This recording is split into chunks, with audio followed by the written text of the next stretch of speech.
remember the stories of the three little pigs, Little Red Riding Hood, the hungry caterpillar? Ah, the good times. And what did we learn from those stories? Well, from the three little pigs, we learned never to let a stranger into our house. From the hungry caterpillar, we learned that changes in life are inevitable. I learned good habits and etiquettes from such stories. But when it comes to values and life lessons, there is no better teacher of that than mythology. Hello everyone, I'm Samyak, and today allow me to grace you all about the multiverse of mythology. Mythology is varied, it's beautiful, it's interesting, and most of all, moralistic. For instance, Karna was a son of Kunti. He was royalty. But he was raised in the house of a humble charioteer. And yet he felt ashamed of that.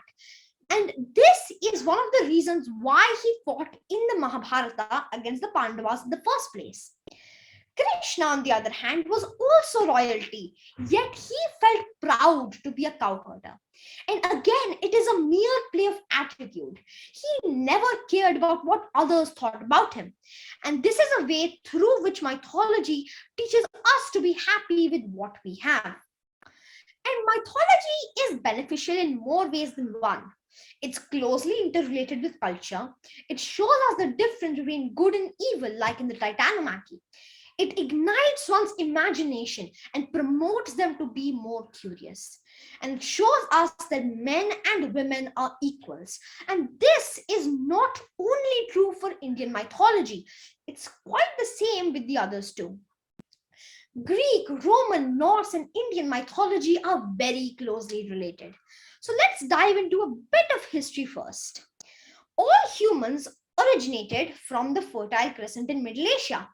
Humans migrated to 4 different parts of the world: Greece, Rome, Iceland, and India. Hence, the mythologies developed were quite similar because their origin was essentially the same. When I was 6 years old, my parents started encouraging me to read Sudhamurti books. And these books propagated my interest in mythology. Now, I know that you know a lot about Indian mythology. So let's fast forward a bit. Mount Olympus, where the earth touches the sky. There sits Zeus, the Greek king of gods, who rides eagles and hurls thunderbolts. Wait, that sounds incredibly similar to Indra, who too hurls thunderbolts and is the god of lightning and thunder. Athena, the goddess of wisdom and the daughter of Zeus. She is quite similar to the goddess Saraswati. My curiosity in Greek mythology began when I started reading Percy Jackson and the Olympians and the Heroes of Olympus by Rick Riordan. These books showed me Greek mythology from a new and a captivating perspective. Greek mythology has stories of wit and justice. Stories of Heracles and Oedipus signify fortitude. And Greek mythology teaches us how to deal with jealousy and hubris, like with Daedalus.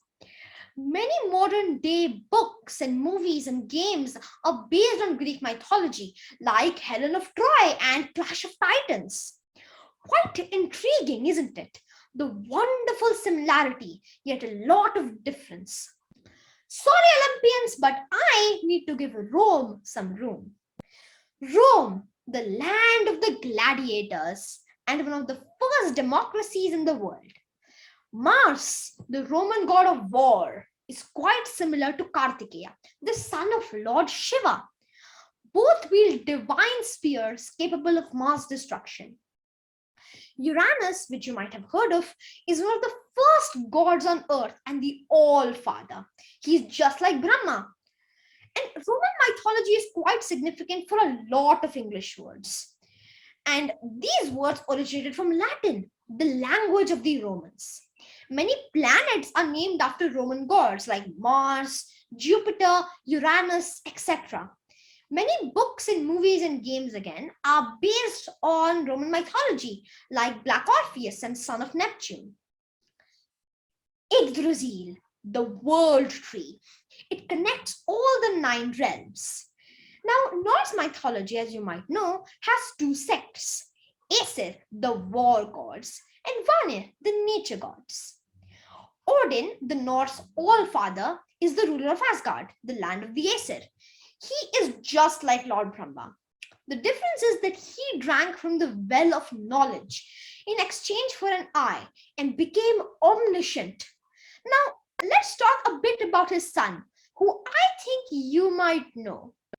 Thor, the Norse god of lightning and thunder. He's the Norse counterpart of Indra. He wields Mjolnir, a mountain crushing hammer. Loki, the Norse god of mischief, is much like Narada. He's Thor's brother and rival. He loves to misguide and create chaos.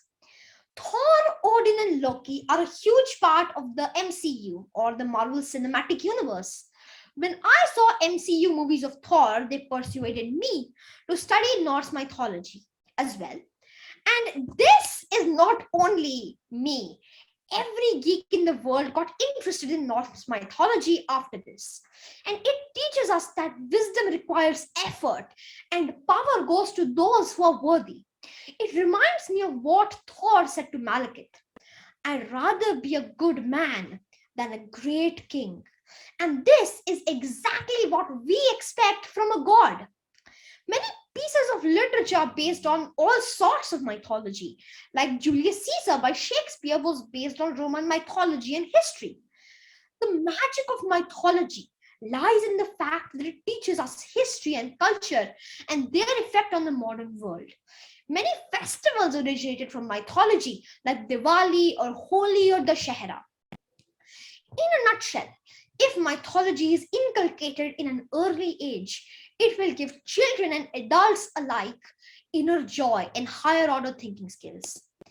Well, I end this speech quoting something Odin said to Thor when he lost an eye in Ragnarok. Even when you had two eyes, you'd see only half the picture. And now it is up to you to find out what that means. Thank you.